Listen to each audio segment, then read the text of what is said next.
Hello students, welcome to our online biology class. Our second chapter, food through digestive tract. In the last class, we started the digestion process. There we discussed different types of teeth such as incisor, canine, premolar and molar. And also we learned how teeth helps to masticate the food. Now let's have a look how other parts helps in digestion. The teeth helps to break down food materials to smaller particles. Then let's look what's the role of the tongue. The tongue helps the teeth to masticate food materials and mix them with saliva. The taste buds in the tongue helps in the sensation of taste.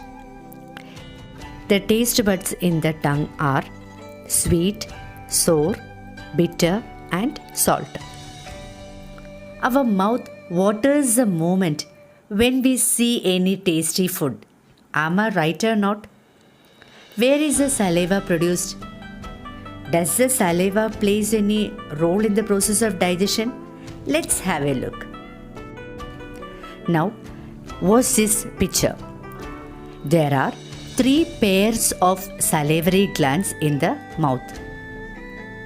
The saliva secreted from the salivary gland contains mucus, enzymes like salivary amylase and lysozyme. When the food reaches the mouth, saliva in the mucus makes the food slimy so that it will be easy for the food to be swallowed.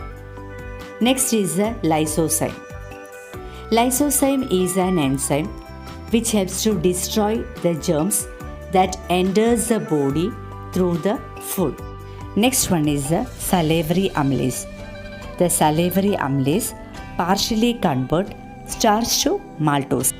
We know that the rice is a carbohydrate which converts to maltose, a form of a sugar. Once again, salivary glands are classified into mucus, which makes the food slimy. Lysozyme destroys the germs that enters through the food. Salivary amylase converts starch to maltose. Write this one in the notebook. Partially digested food enters the esophagus through the pharynx. How does the food that we swallow enter exactly into the esophagus without entering the trachea? Just have a look. Tongue compresses the food into balls with the help of the palate. Uvula, it closes the nasal cavity that opens to the pharynx. Posterior part of the tongue allows the food to move over the epiglottis into the esophagus.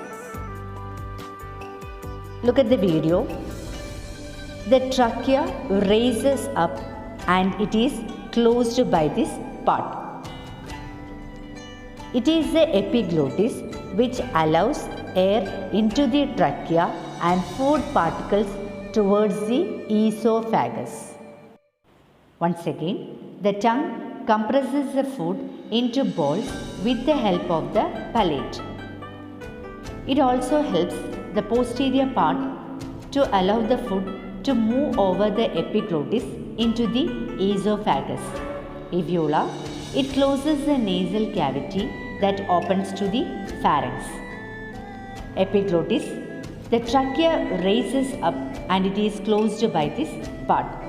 Students, this portion you have to write it in your notebook.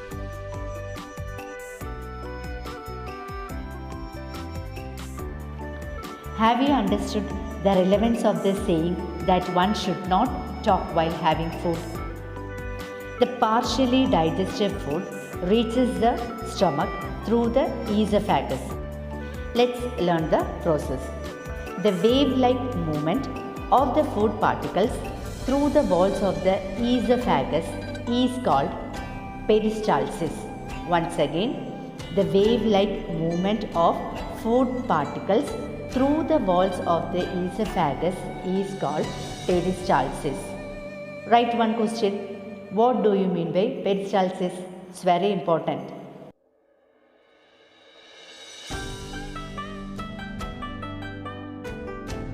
Let's recall once again what we learned today. Today we learned the digestion process with tongue. The tongue helps the teeth to masticate food materials and mix them with saliva. Secondly, we learned 3 pairs of salivary glands and their functions. Salivary gland contains mucus, enzymes such as salivary amylase and lysozyme.